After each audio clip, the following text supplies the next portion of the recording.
Good morning Tagaytay. Hala. So, nandito kami ngayon sa Tagaytay. Nandito kami sa Summit Ridge Hotel. Ayan.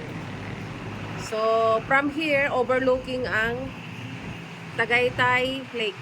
Yan. Yun, oh.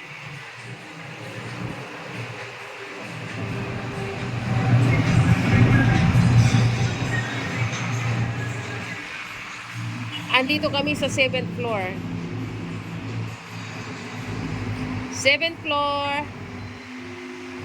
Para ako nahuhulog. Ang ganda ng ano sa baba.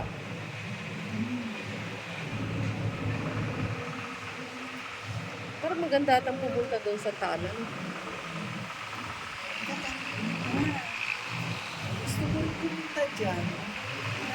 Nakarating ako dyan, guys, noon pa, 2009. Hindi ko pa ako nakarating. Pero sa ngayon, malayo kasi yan din. Isang araw talagang pupunta mo dyan kasi mahaba pang traveling yan. Punta tayo, no? Oo mo, maganda po. Sa sunod, sa ano? Sa summer. In summer. Maganda siguro, ano to, kaya ano to, ayun yung bitin January ko. January to, sobrang mainit kasi January. Sa atin lang ba? So, sa bagay, nagbabago naman ang panahon. Pero parang pangit siguro sobrang summer talaga dyan. Ganda lang. Kasi yung walang una ngayon. Tsaka ang maganda din, parang ano, ang pinatubo. Di pa ako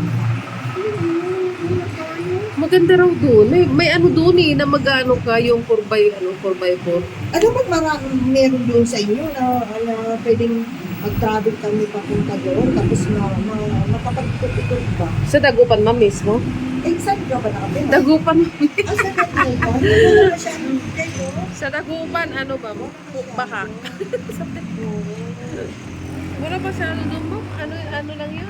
City kasi yun ma'am. Puro ganun ano? Puro malls, ganun. Sa mga pinatubo din.